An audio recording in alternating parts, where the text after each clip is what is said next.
Is it working?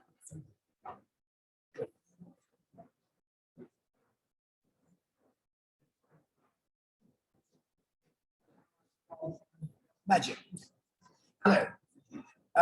Can you all hear me? Yes. Good. Can the post office hear me as well? No. Well, good afternoon, ladies and gentlemen. I'm extremely impressed by the number of people here.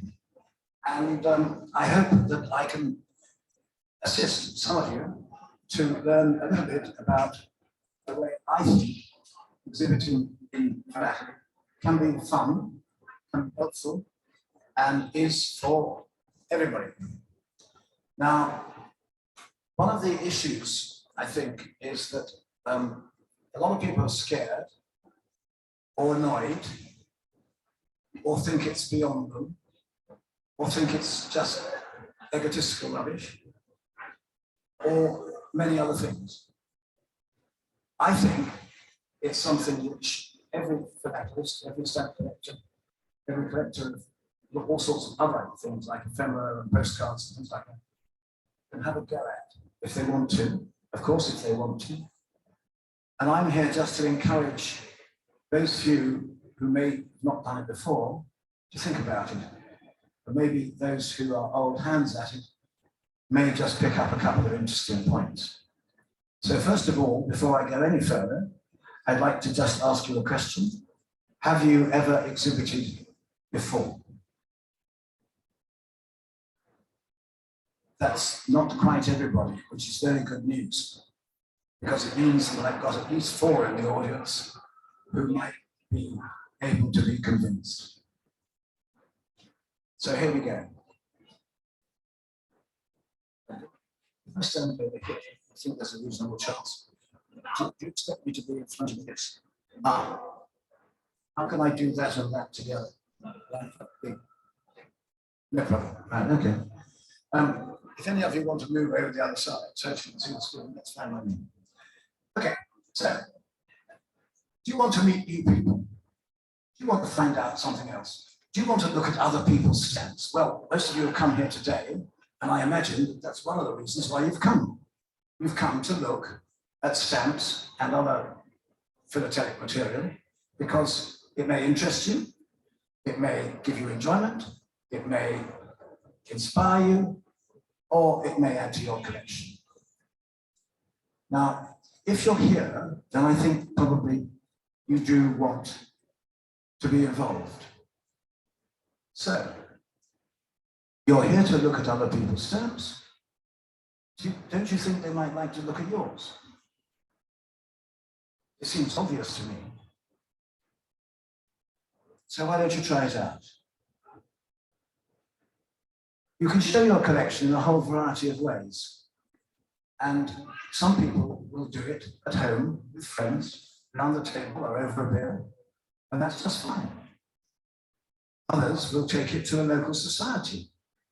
And some local societies put on not just displays, but collections as well, exhibits as well. And they have little competitions. And sometimes you can learn about other people's stamps. You can learn more about your own stamps. You can take it to a specialist society if you happen to belong to one. I think the specialist societies, I'm stuck to the floor. Sorry about that. I believe that specialist societies have a fantastic future in this country, probably rather better in many respects than geographical societies. But at the same time, they're not for everybody. On the other hand, if you do want to specialize in a particular area or theme, then to join a society is a very good idea, because it gives you an opportunity of seeing what other people do. And plagiarism is one of the great arts in philately. You could enter something at Stampex, or you could do it competitively, or you don't have to do it competitively. There are lots of exhibits here today, particularly amongst the thematic collections down on the village green, which are non-competitive. So don't feel that as soon as you put something in a frame, someone's going to come along and criticize it. Does your current collection look a bit like this? because I know lots that do, or even like this. This is one of my 57 shoeboxes of stuff that I'm going to get sorted out sometime, darling. I wish you would, because the bin man comes on Wednesday. How many have you got? I'm ashamed to say that I really have got far, far, far too much material. And what do? I simply come and buy more. It's the squirrel attitude that we have, isn't it? We are desperate. We're collectors. We have this gene in us which forces us into buying stuff, piling it away. But I get huge enjoyment out of showing my stacks to other people. And one way of starting all this exhibiting business is to write it up so that it looks reasonable, take it along and show it to other people. So that's the start. So you showed at your local stamp club. Good. What are you going to do next? Well, let's have a go. Let's have a go at making an exhibit. Exhibiting can be fun and quite useful. It could be scary, but you'll gain an awful lot from the effort.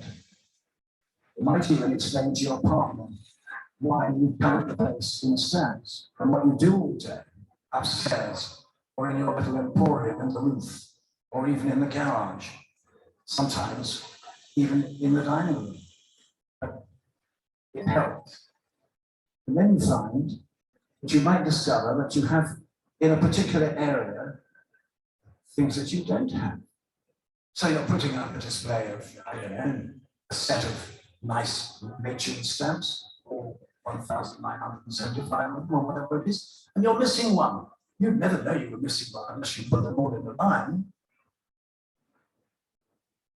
So there's a great deal to learn from just arranging them, not just for yourself, but for other people. Here we are. It gives discipline to your collection. I was saying just now that I've got all these boxes, and I bet some of you have too. You need to open them up from time to time, see what's inside. And then when you've decided what you might do with them, you can find out what you've got, what you haven't got, what you need, what you don't need. And it gives you information. Okay, so you're doing some research. You're putting something up on the wall. Somebody is coming along and saying, did you know that? I know that, because I've got the so-and-so, so-and-so. Really? Oh, yes. Well, I worked in Singapore for 5 years. I was in the RAF. Really? How did the mail work out of there then? Well, we just used to write letters and stick them in the box. Did you put your stamps on them? I believe we did. So you weren't there supposedly during active service? Maybe not. I had to put a 10-cent stamp on. Everybody else had to put 50 cents. That's the sort of information which, okay, is fairly well known these days. But if you happen to be there and you happen to meet somebody who was there, you can find out an awful lot. And you won't meet them unless you show them something which stimulates that kind of conversation. So, you want to show your stamps. Let's decide, first of all, what you're trying to achieve. What subject or period or country you want to look at.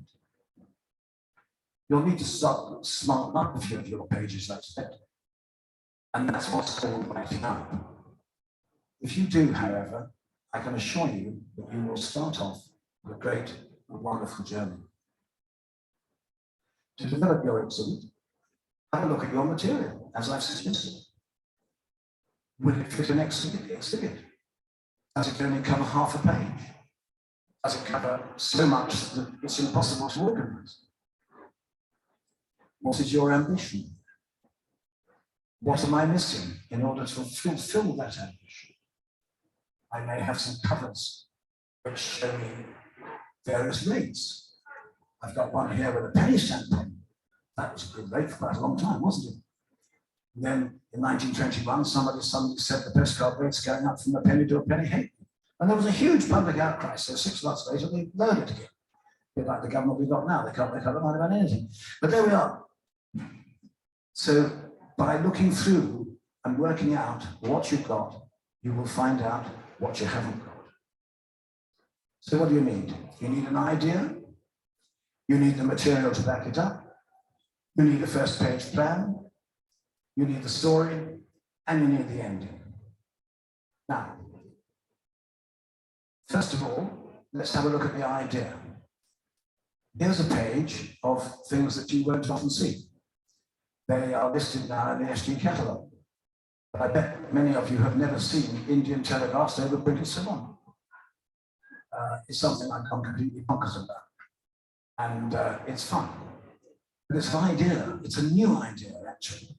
Because as far as I'm aware, these sort of stamps haven't been shown in exhibits anywhere that I've ever seen, anywhere. Not been around a bit. Then you need the material.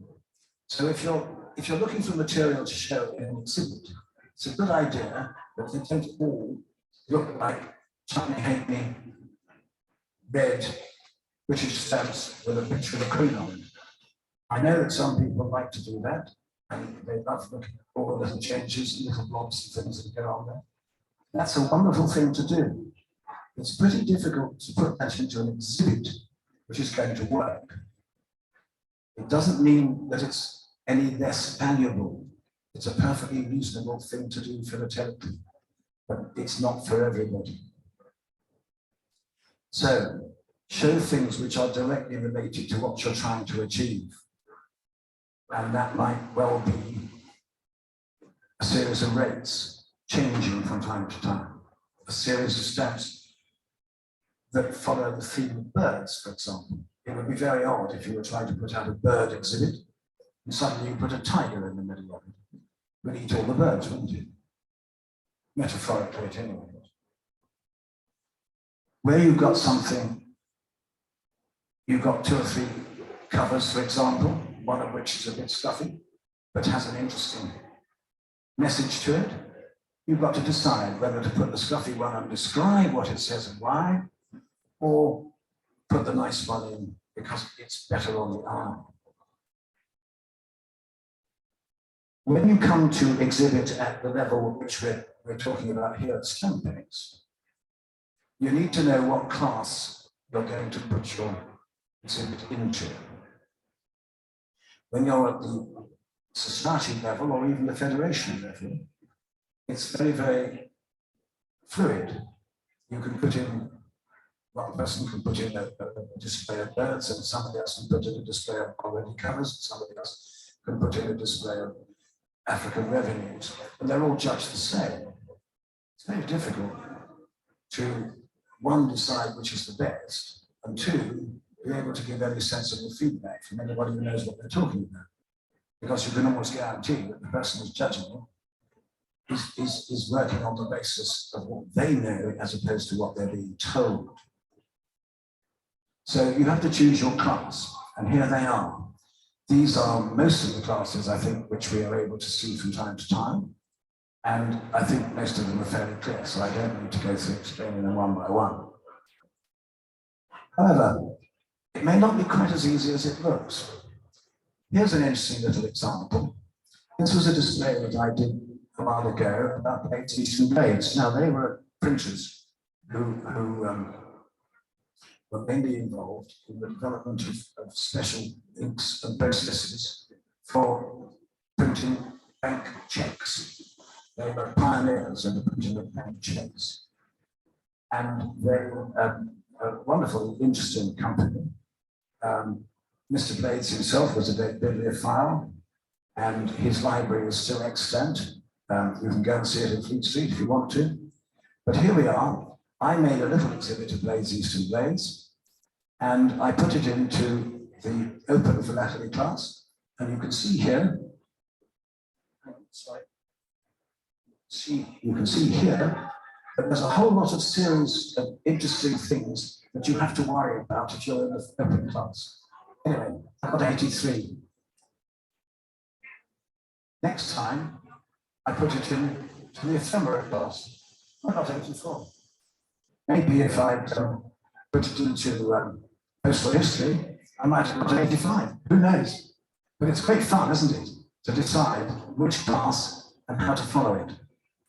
Now, I'm not going to go into the details of which class is for me or for you, but you can decide and you can get help.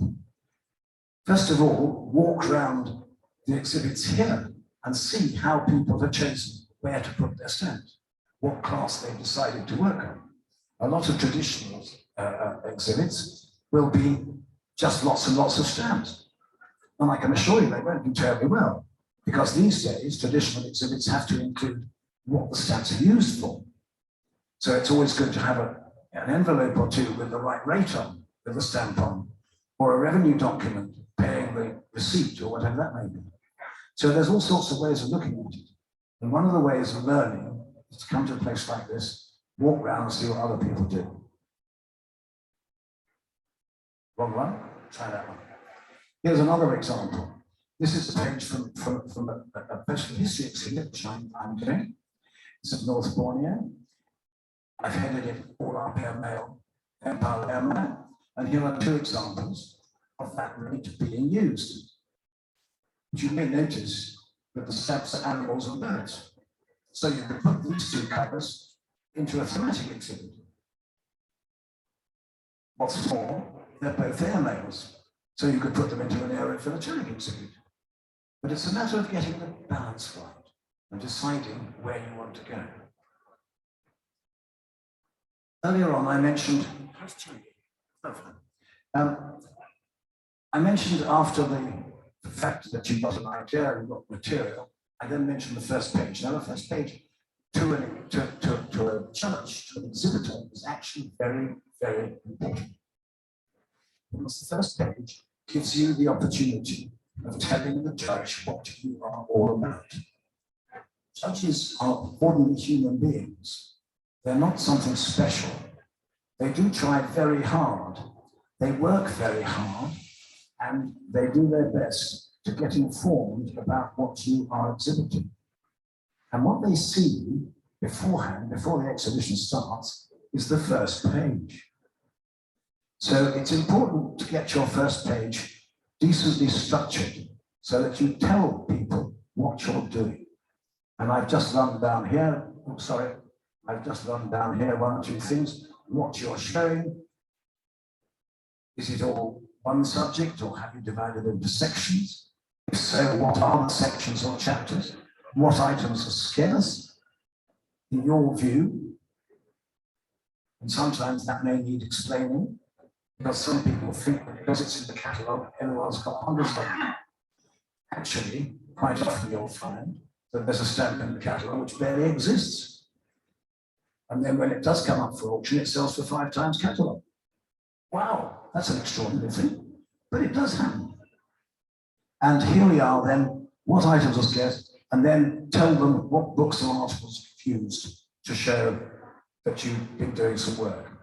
And that is enormously helpful to the judge, because he gets your first page, and he can then look up your references to see what you're all about.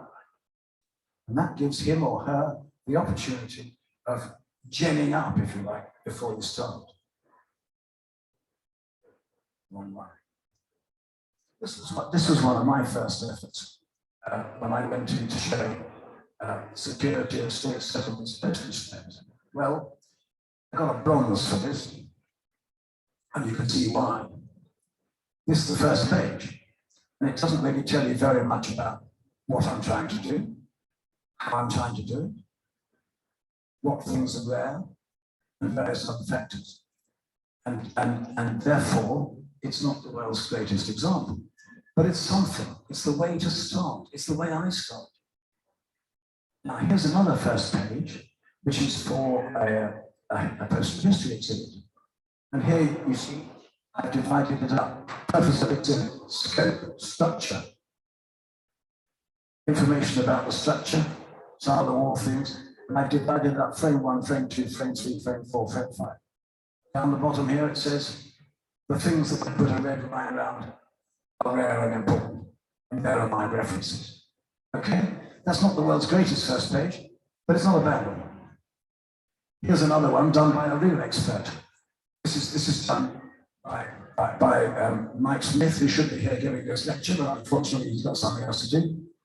But here it is. This is for a postal stationery exhibit. I happen to know it's got a large gold, and here he's explained what's going on. So the first page is to tell the judge what you're showing, why you're showing it, what's in the pictures, and giving them some information where they can find out more before they come and see your stamp. The story. Now, the story is a development, basically, of why you see this as an interesting subject. So, why were the stamps issued? Explain why particular denominations were needed. Often you find a set of stamps where some denominations have been printed, and they're never used at all. Do you remember way back in the 50s, 60s, the Wildings had an 11-penny stamp. Now, if you ask Frank Walton what it's for, he'll tell you. There's a book post where it was for £3.5 of books sent from Timbuktu to out of Godwalla land, the price was 11p. And he's actually got a cover with that on it. But it didn't last very long because nobody actually used them, because there was no common rate for an 11-penny stamp. So if you know what their correct usage is, then you can show it. Where were they used? Now, all of you know that British stamps have been used all over the world at various times, simply because we had a post office there. And if you happen to want to get a stamp from Venezuela, at one time, you could get a British stamp used in Venezuela. So it's always interesting to know where they're used.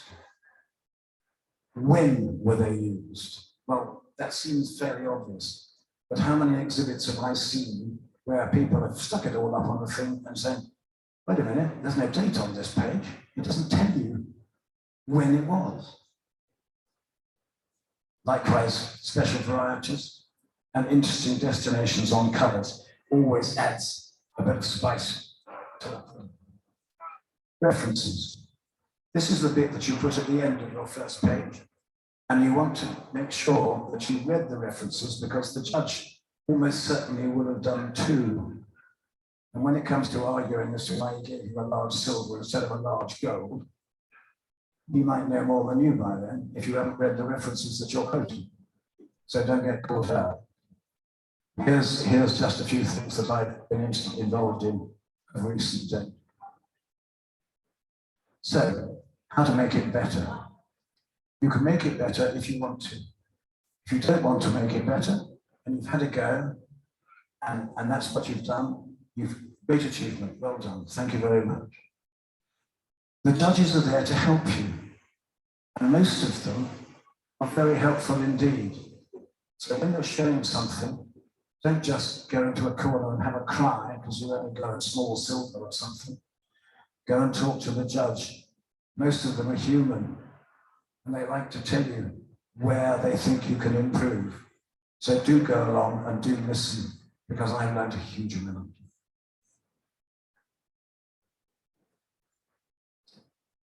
One thing you must always do is tell the judge what you think he or she ought to know. If you don't tell them, they won't know.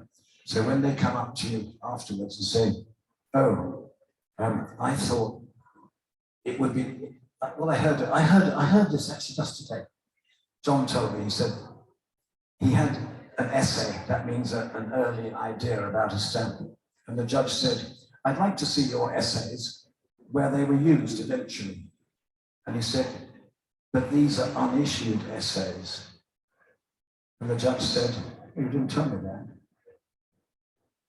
May sound harsh, but actually, it's a fact.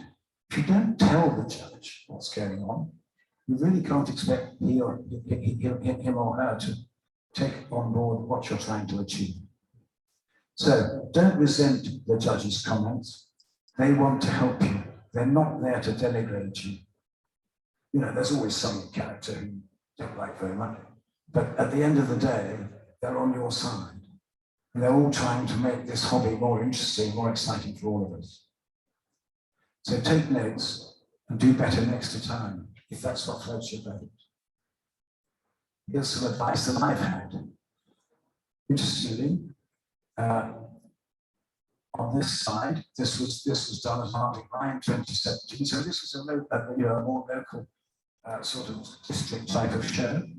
I did rather well, didn't I? A fine exhibit, and as presented, a suitable subject for 8 pages. It was only 8 pages, so it doesn't take long to put an 8-page exhibit together. It's really worthwhile, because at the end of the day, somebody will say, if you put a sentence explaining the scope of the exhibit, it would enhance the understanding. And that's a very good idea. Over here, there's another judgment here, which is supposed to tell me why I only got a large vermeil instead of, what are you doing? I only got a large vermeil instead of a large gold. The reason is quite simple. It was only 3 frames long, so you can't do much better than that. But great encouragement. Here you are. I liked it. I want to see it bigger. I want to see 5 frames. I want to see it go full. Fantastic. So, have you stopped? What? I'm stuck. It's all right.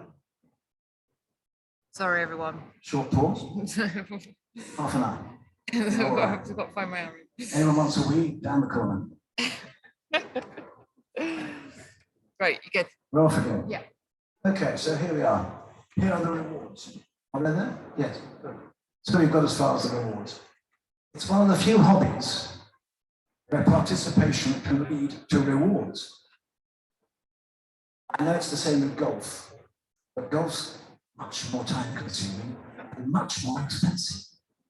It's 800 quid a year just to get at the part of the garden. Huh?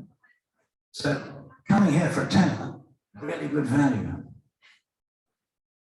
A collection widely exhibited increases its value on the day of reckoning. It does. There's nothing like Mr. Spink here telling you, hello, Mr. Spink here telling you that it's a gold medal collection. Look, here you are. Alan Hullier, Grand Prix collection, the British and International Release. I might say it's one of the finest collections I've seen for a very long time. Do get a catalogue, take it home. Don't buy anything. Wonderful catalogue, great material. And the point is that it's a gold Grand Prix collection. So everybody knows that what's there is good stuff. And you can do that all the way from the very top where Alan is, all the way down to the rest of us, where we're all scraping around for a piece of taste. The fact is that if you do show something, then you can say, this has been exhibited. It's not just, old bedroom stuff. This is not shoebox stuff. This is something that's mounted up and has been judged, and it's good stuff. And I'm enjoying it, and I know where the holes are now, and I know when I go to Stampex, I'm going to look out for the sort of things that are going to go into the collection. They're not things that just excite you. They're things which are useful to you. So you will get more enjoyment out of it if you put effort into it displaying. That is a part of life's philosophy, isn't it? The more you put in, the more you get out. Once you've done it, you will need to know what's missing and where you can enter. And you might have that little glow of success. The last time you had it, you won the egg and spoon race. Today, you've got a silver medal for putting a few frames into Stampex. So give it a go. You could win a certificate like this one, with a picture of it, Statue of Liberty on it. And I don't know about yours, but mine is absolutely full of them. Very fun. Or you could even create a trophy shelf, like, Mr. Messi. I think Mr. Messi, who plays football, you may have heard of him, he has to build an extra house every 6 years to hold all the things he wins. And you can start off just by having a few on the shelf. And then finally, looking at gold medal. So keep it going. I hope you've enjoyed what I had to say. I've enjoyed telling you, and thank you very much indeed for your time.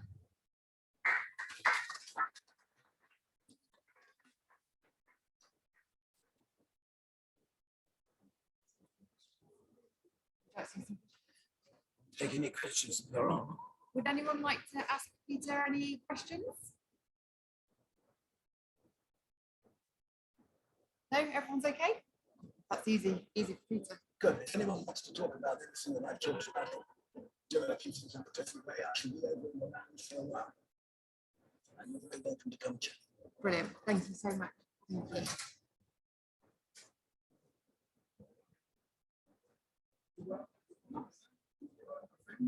you. No problem. Thank you.